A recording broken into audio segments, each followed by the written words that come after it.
আটকে পড়া দুই নভোচারী অবশেষে ফিরছেন পৃথিবীতে। মাত্র ৮ দিনের মিশনে গিয়ে ৯ মাস মহাকাশে আটকা পড়েছিলেন তারা। কি ঘটেছিল তাদের মিশনে, কেন এই বিপত্তি, আর কিভাবে তারা উদ্ধার হচ্ছেন, বিস্তারিত ডেস্ক রিপোর্টে। ৯ মাস মহাকাশ অভিযানের পর অবশেষে ঘরে ফেরার প্রস্তুতি নিচ্ছেন নাসার নভোচারী বুস উইলমোর ও সুনিতা উইলিয়ামস। এমন খবর জানিয়েছে আন্তর্জাতিক গণমাধ্যম বিবিসি। প্রতিবেদনটি থেকে আরও জানা যায়, স্পেস এক্সের রকেটে করে পৃথিবীতে ফিরছেন ৯ মাস মহাকাশে আটকে থাকা এই দুই নভোচারী। আন্তর্জাতিক মহাকাশ স্টেশন ISS-এ তাদের মিশন ছিল মাত্র ৮ দিন থাকার। ওই মিশনে ২০২৪ সালের ৫ই জুন বোয়িং এর নির্মিত স্টারলাইনার রকেটে করে আন্তর্জাতিক মহাকাশ স্টেশনে গিয়েছিলেন তারা। বোয়িং এর নির্মিত নতুন ওই মহাকাশ যানটি পরীক্ষামূলক উড্ডয়ন করার উদ্দেশ্যেই এই দুই ব্যক্তি পৃথিবীর ভূপৃষ্ঠ ত্যাগ করেছিলেন। কিন্তু মহাকাশে পৌঁছানোর পর মহাকাশ যানটি প্রযুক্তিগত সমস্যায় পড়লে অপ্রত্যাশিতভাবে দীর্ঘায়িত হয় তাদের মিশনটি। এরপর বিগত ৯ মাসে একাধিকবার তাদের ফিরিয়ে আনার পরিকল্পনা করা হলেও তা বাস্তবায়ন হয়নি। অবশেষে নভোচারীদের ফেরাতে মার্কিন মহাকাশ সংস্থা নাসা ও স্পেস এক্সের যৌথভাবে একটি মিশন পরিচালনা করছে, যেটির আওতায় ১৬ই মার্চ ISS-এ পৌঁছায় স্পেস এক্সের ক্রু ড্রাগন মহাকাশ যান।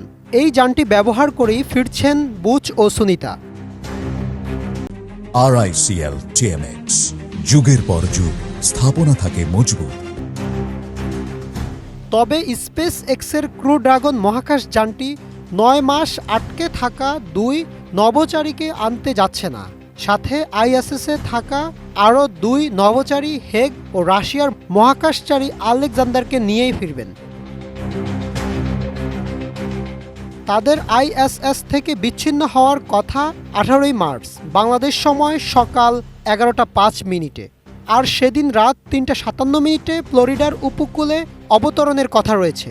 তবে আবহাওয়া অনুকূল না থাকলে অবতরণের সময়সূচি পরিবর্তন হতে পারে। এটি হবে বিশ্বজুড়ে আলোড়ন তোলা এক মহাকাশ মিশনের সমাপ্তি। তবে তাদের ফেরার শেষ পর্বটি সহজ হবে না। স্পেস এক্স ক্রু ড্রাগন মহাকাশ যানটি দ্রুত ও অগ্নিময় পুনঃপ্রবেশের মাধ্যমে পৃথিবীর বায়ুমণ্ডলে ফিরবে, যেখানে এটি প্রায় ১৬০০ ডিগ্রি সেলসিয়াস তাপমাত্রা সহ্য করবে।